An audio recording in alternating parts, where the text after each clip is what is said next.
Assalamualaikum warahmatullahi wabarakatuh dan selamat pagi. Salam sejahtera buat kita semua. Perkenalkan, nama saya Andi Sintaida, salah satu dosen di jurusan Kebidanan Poltekkes Kemenkes Makassar. Pada kesempatan ini saya akan menyampaikan video yang merupakan pernyataan diri dosen dalam unjuk kerja Tridharma Perguruan Tinggi atau yang disingkat PDD UKTPT pada salah satu mata kuliah yang saya ampu, yaitu Asuhan Kebidanan Kehamilan. Merupakan suatu kewajiban dosen untuk melakukan Tridharma Perguruan Tinggi, salah satunya adalah pengajaran. Adapun mata kuliah yang saya ampu adalah Asuhan Kebidanan Kehamilan. Pendekatan pembelajaran yang saya gunakan pada mata kuliah ini yaitu dengan teknik DIA, yaitu Delivery Interactive Assessment. Delivery di sini merupakan teknik penyampaian materi pembelajaran. Teknik penyampaian materi yang saya gunakan ada 3. Yang pertama yaitu penyampaian materi dengan menggunakan buku ajar Asuhan Kebidanan Kehamilan yang telah disusun oleh tim pengampu mata kuliah dan buku penunjang lainnya. Yang kedua, penyampaian materi dalam bentuk PowerPoint presentasi. Dan yang ketiga, penyampaian materi dengan menggunakan video pembelajaran yang memuat kasus-kasus yang berkaitan dengan materi perkuliahan. Berikutnya, pendekatan pembelajaran interaktif, di mana menjelaskan bagaimana cara saya berinteraksi dengan mahasiswa selama proses perkuliahan. Pendekatan pembelajaran dengan teknik interaksi yang saya lakukan selama perkuliahan yaitu yang pertama, metode ceramah dan tanya jawab. Setelah saya menjelaskan perkuliahan di kelas, saya selalu membiasakan mahasiswa untuk aktif di kelas dengan cara mahasiswa dapat bertanya langsung terkait materi perkuliahan yang saya bawakan. Sehingga ada interaksi yang baik dan proses pembelajaran menjadi komunikatif dan dapat berlangsung dua arah. Yang kedua, mahasiswa membuat kelompok dan mendiskusikan permasalahan untuk kasus yang saya berikan. Kemudian mahasiswa dapat menjelaskan permasalahan atau kasus tersebut pada kelompok lain. Dan kelompok lain memberikan feedback berupa pertanyaan pada kelompok tersebut sehingga dapat terbentuk suasana kelas yang aktif dan komunikatif. Dan yang terakhir, pendekatan pembelajaran asesmen. Asesmen menjelaskan bagaimana saya melakukan teknik penilaian terhadap kemampuan mahasiswa dalam mengikuti perkuliahan Asuhan Kebidanan Kehamilan.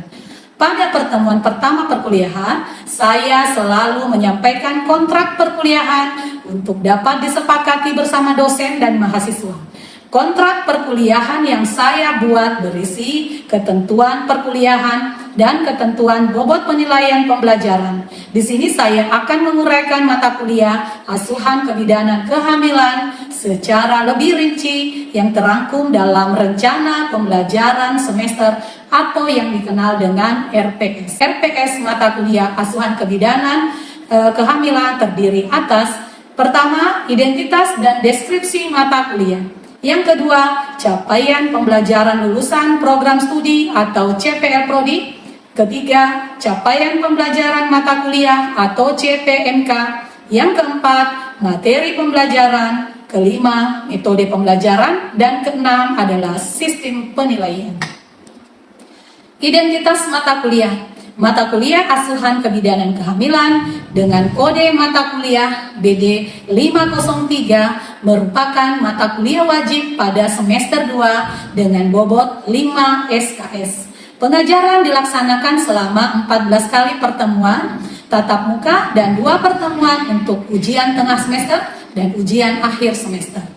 Adapun deskripsi mata kuliah secara spesifik membahas tentang adaptasi anatomi dan fisiologi kehamilan, psikologi ibu hamil, gizi ibu hamil, faktor-faktor yang mempengaruhi kehamilan, kebutuhan dasar kehamilan, evidence base dalam kehamilan, keterampilan dasar kebidanan pada asuhan kehamilan, anamnesa kunjungan awal dan ulang, pemeriksaan fisik kunjungan awal dan ulang, pemeriksaan laboratorium sederhana, menghitung taksiran berat janin dengan metode Jansen-Pochat, KIE pada ibu hamil sesuai kebutuhan, imunisasi TT pada ibu hamil, dokumentasi asuhan kehamilan, pengenalan tanda bahaya pada kehamilan dengan memperhatikan prinsip pencegahan infeksi sesuai kebutuhan ibu hamil, baik fisik, psikologis, dan seksual, serta persiapan sibling dan keluarga.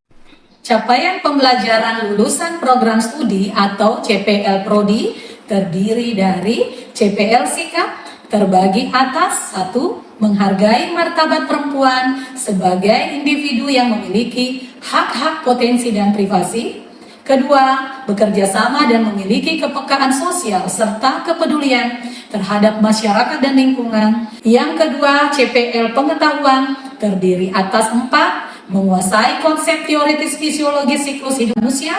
Yang kedua, menguasai konsep teoritis ekologi, menguasai konsep umum psikologi perkembangan yang berkaitan dengan siklus reproduksi perempuan, dan menguasai konsep umum mikrobiologi kimia, fisika, biokimia, dan farmakologi. Sedangkan CPL keterampilan umum yang pertama mampu menyelesaikan pekerjaan berlingkup luas dan memilih beragam metode yang sesuai, baik yang belum maupun yang sudah baku dalam pelayanan asuhan kebidanan berdasarkan analisis data, mampu menunjukkan kinerja yang bermutu dan terukur sesuai dengan standar prosedur operasional dalam memberikan pelayanan dan asuhan kebidanan.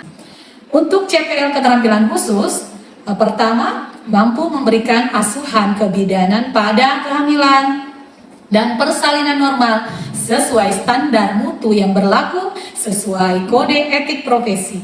Mampu melakukan deteksi dini kelainan pada kehamilan, persalinan, pasca persalinan, bayi baru lahir, bayi balita, dan penanganan awal kegawat daruratan, serta melakukan rujukan kepada profesional lain yang relevan. Adapun CPNK asuhan kebidanan kehamilan, yang pertama, mahasiswa mampu mengidentifikasi adaptasi fisiologi dalam kehamilan, dan yang kedua, mahasiswa mampu mengidentifikasi psikologi ibu hamil, dan yang ketiga, mahasiswa mampu mendemonstrasikan pemeriksaan laboratorium sederhana untuk membantu meningkatkan diagnosis kebidanan, dan yang keempat, mahasiswa mampu menerapkan kebutuhan gizi pada ibu hamil. Yang kelima, mahasiswa mampu mengidentifikasi faktor-faktor yang mempengaruhi kehamilan. Keenam, mahasiswa mampu mengidentifikasi kebutuhan dasar ibu hamil. Dan yang ketujuh, mahasiswa mampu menerapkan evidence base dalam asuhan kehamilan. Kedelapan, mahasiswa mampu mendemonstrasikan prosedur keterampilan dasar kebidanan pada asuhan kehamilan dengan melibatkan keluarga. Kemudian, mahasiswa mampu mengidentifikasi pengenalan tanda-tanda bahaya kehamilan. Dan yang ke-10, mahasiswa mampu membuat manajemen asuhan kehamilan. Untuk metode pembelajaran dilakukan dengan ceramah, kemudian tanya jawab, juga simulasi dan demonstrasi yang dilakukan di kelas dan dilanjutkan di laboratorium. Adapun metode yang lain adalah role play, di mana mahasiswa diberikan skenario berupa kasus dan mereka akan mendemonstrasikan sesuai dengan kasus di laboratorium. Selanjutnya, untuk sistem penilaian.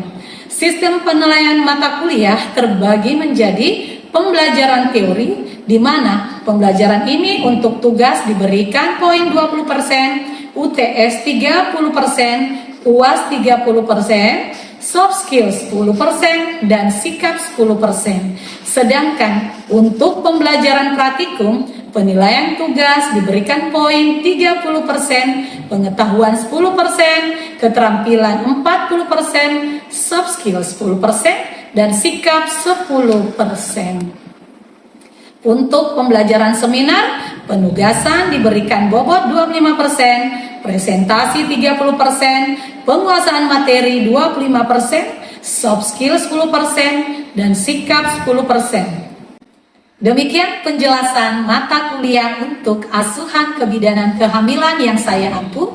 Terima kasih. Wassalamualaikum warahmatullahi wabarakatuh. Assalamualaikum warahmatullahi wabarakatuh. Waalaikumsalam warahmatullahi wabarakatuh. Dan selamat pagi. Selamat pagi, Bu. Bagaimana kabarnya hari ini? Alhamdulillah. Alhamdulillah. Benar-benar cerah sekali ya, semangat sekali ya. Semoga di pagi hari ini kita dapat melewati pembelajaran hari ini dengan baik. Ya.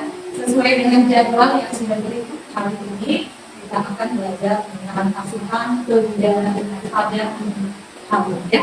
Kebidanan pada kamu. Sebelum saya masuk di materi ini, ya, ini kan diharapkan mahasiswa sudah paham sebelumnya tentang materi yang akan diberikan, ya. Di sini pokok bahasanya yang kita bahas adalah perubahan anatomi dan adaptasi fisiologi pada lingkungan, ya. Jadi nanti kita akan bicara banyak tentang bagaimana sistem reproduksi pada wanita, ya. Apa-apa saja yang terjadi, perubahan apa yang terjadi pada saat kita mengalami yang namanya kehamilan. Baik, kali ini kita belajar dengan anatomi dan adaptasi fisiologi. Tentunya saya ingin mengkaji sejauh mana kemampuan dari mahasiswa memahami anatomi. Baik, siapa yang bisa bantu saya untuk menyebutkan saja, ya, menyebutkan anatomi dari sistem reproduksi wanita bagian daging. Ibu, silakan. Terima kasih Bu, nama saya. Jadi dalam sistem reproduksi wanita yang itu ada virus, ada vagina, ada cervix, ada ovum, ovulating, ada ovum. Ya, bagus sekali, ya. Apa dulu buat itu merupakan organ yang terbentuk pada awalnya seperti buah alpukat, ya, atau biasa melihat buah pir. Ya, bentuknya itu hampir sama dengan misalnya dia seperti telur, ya. Kemudian letak berada letaknya di dalam pelvis antara rektum, ya, bagian itu seperti itu, dan di belakangnya itu membuat kandung kemih, kandung kencing, ya. Sehingga biasanya pada saat terjadi perubahan, kalau usia mengalami pembesaran, ini biasa terjadi dia menekan, ya, dia menekan kandung kencing yang dikatakan kandung kemih. Apa yang terjadi kalau terjadi penekanan pada kandung? Iya, ibu merasa ini selalu. Kenapa? Kenapa bisa kena? Pintar sekali, ya. Karena adanya penekanan dari uterus yang mengalami adaptasi, mengalami perubahan sehingga dia menekan kandung kencingnya. Ya, pada trimester pertama biasanya ibu mengalami yang namanya sering buang air. Ini sama, ini yang menyebabkan perubahan dari uterus. Jadi nanti kalau pada saat praktek terus menemukan keluhan di trimester pertama seperti itu, buang air kecil, jadi nanti disampaikan kepada bahwa ini adalah hal yang normal, ya. Jadi itu nggak apa-apa karena itu merupakan hal yang normal. Kita sudah tahu, ya, secara anatomi di mana letaknya itu, ya. Sebagai dia anatomi sendiri, ya, apa yang diperlukan itu kita tidak menganggap bahwa itu adalah suatu penyakit, tetapi itu adalah hal yang normal. Sudah dipahami, ya? Ya, jadi perubahan yang terjadi pada uterus juga meningkatkan dari yang awalnya uterus itu berarti banyak tiga perubahan. Uterus sendiri pada awal pada sebelum itu berarti nanti tiga perubahan. Tetapi sampai dia mengalami yang namanya pembesaran, itu bisa beratnya sampai 1.000 gram pada akhir kehamilan, ya. Pada minggu pertama kehamilan, terus itu seperti kemudian pada kehamilan 8 minggu terus akan membesar, ya, sebesar yang di kehamilan 12 minggu kira-kira sebesar dan pada saat ini tubuh putri terdapat di dalam ya, di dalam minggu. Jadi pada umur 12 minggu nanti uterus yang itu baru kita bisa membentuk, ya. Jadi kalau masih di bawah 12 minggu uterus itu belum dapat berada dari sehingga biasa pemeriksaan pertama pada saat ibu datang ke ruang pemeriksaan kehamilan, dia itu mau memastikan dirinya apakah dia hamil atau tidak. Karena kenapa? Dia merasa ragu, apakah saya hamil ini? Ya, Saya sudah tidak mendapatkan haid lagi, tetapi kok di perut saya biasa-biasa saja, tidak ada perubahan. Karena memang kenyataannya itu nanti akan kelihatan pada umur 12 minggu. Di mana pada umur 12 minggu itu terus keluar dari dunia ya, sehingga baru dapat jadi. Oke. Kemudian perubahan yang terjadi, ya itu tadi di minggu ke-12. Minggu ke-12 itu termasuk minggu trimester. Kemudian apa yang terjadi di trimester kedua? Ya, pada trimester kedua ini terus mulai memasuki rongga pregnancy. Jadi tadi saya sudah sampaikan ya, setelah 15 minggu, kemudian itu apa? Memasuki yang namanya rongga pregnancy. Ya, minggu ke-16 kurang terus itu menjadi pertengahan antara simfisis dengan usaha. Sedangkan pada minggu ke-20 itu ukurannya di fulus putri itu 3 jari di bawah. Sedangkan minggu ke-24 itu sudah sedikit usaha. Ya, seperti itu. Jadi itu sudah masuk di trimester ke-2.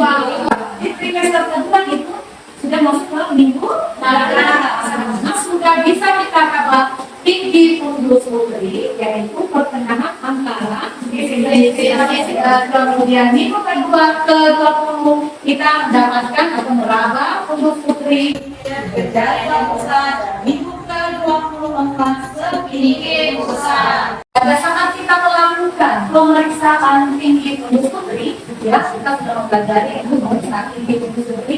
Yang mana diukur, inilah yang kita putus. Puncak dari rahim itu kita sebut dengan puncak dari rahim. Ya, nah, biasanya kita melakukan pemeriksaan secara real untuk mengetahui bagaimana banyak kehamilan atau bagaimana umur kehamilan dari ibu. Ya, nah, inilah yang kita lakukan pemeriksaan dengan menggunakan alat jari tangan, ya, yang kita sebut dengan palpasi, ya. Ini cara rekod nanti ya untuk menentukan tinggi fundus putri. Biasa kita menggunakan cara menurut geometri.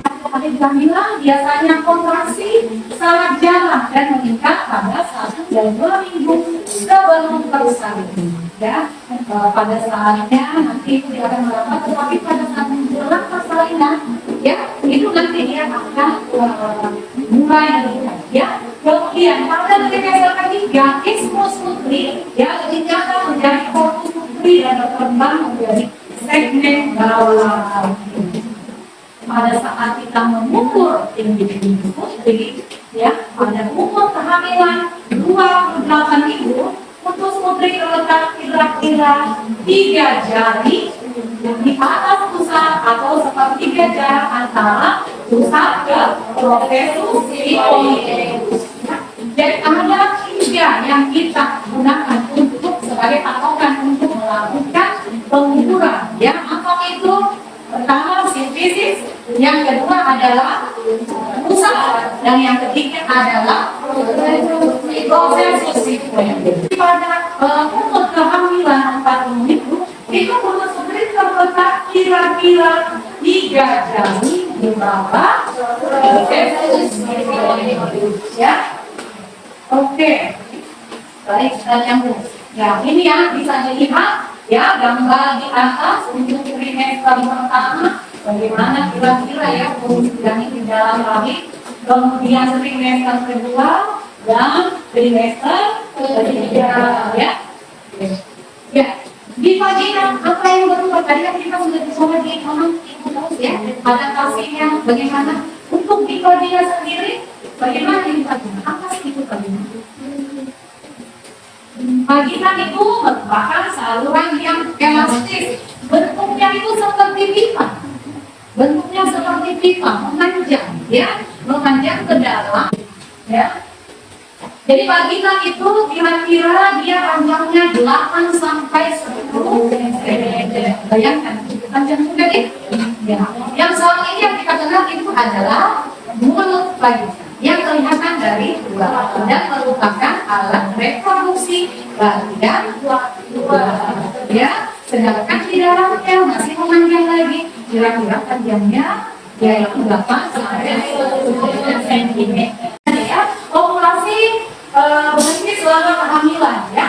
Kalau sudah terjadi kehamilan, tidak akan lagi terjadi populasi ya, karena kenapa? Sudah tidak ada satu lagi yang keluar terjadi kehamilan ya. Hanya satu korpus mungkin yang berfungsi maksimal 6 sampai 7 minggu ya. Paling wanita hamil kemudian fungsinya digantikan oleh plasenta pada umur kehamilan 16 minggu. Ya, jadi inilah yang terjadi, perubahan yang terjadi pada setiap trimester kehamilan. Baik, ya. Jadi di sini kita lihat ya, di trimester 1 pada perempuan kehamilan masih terdapat korpus luteum, kemudian korpus luteum baru yang diameternya kira-kira 3 cm ini akan mengecil ya. Nah, inilah yang nanti akan berubah menjadi plasenta ya. Kemudian pada usia kehamilan 16 minggu plasenta mulai terbentuk dan menggantikan fungsi korpus luteum. Oke, baik. Sekarang kita tadi sudah selesai lagi. Sekarang kita bicara tentang cervix. Apa itu cervix? Pernah mendengar cervix? Ya, apa itu cervix? Bagian dari rahim. Dia itu apanya di bagian mana? Bagian dia rahim. 1 bulan setelah konsepsi, cervix akan menjadi lunak. Jadi dalam kehamilan, ibu cervix akan tetap terbuka. Nanti pada saat menjelang persalinan, ini akan ya, cervix akan ya, atau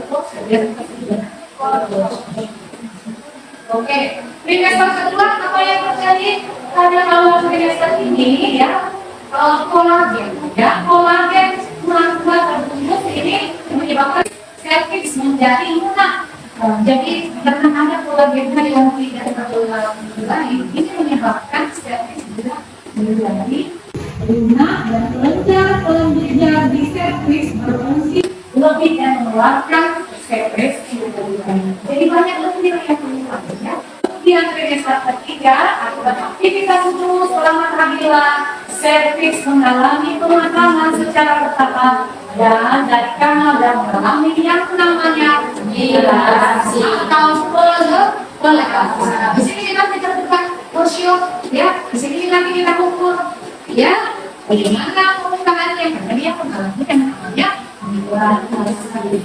Oke, ya. Demikian tadi ya yang sudah kita pelajari. Jadi ada berapa tadi alat sistem reproduksi yang kita pelajari? Ya, siapa yang bisa menjelaskan ke saya kembali tentang perubahan atau adaptasi fisiologi yang terjadi khususnya di trimester 1, 2, dan 3 pada kandungan? Ada yang bisa melakukan materi kita? Ada yang bisa? Siapa yang bisa? Bisa? Silakan. Bisa berdiri, Pak?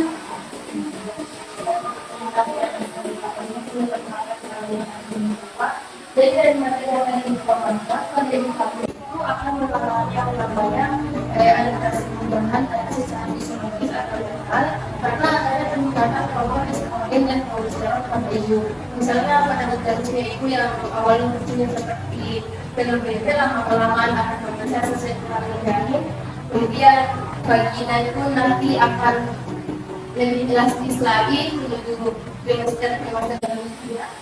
Kemudian ovari juga nanti jelas tidak terjadi, tapi nanti karena sudah terjadi karena sudah terjadi yang awalnya di kehamilan. Kemudian kami sakit, nah servis nanti akan lebih lunak apabila tersebut ada middle. Nanti pada saat ini juga akan mengalami orientasi atau kecerdasan pembelajaran. Baik, ya, bagus sekali. Aplaus dulu buat teman.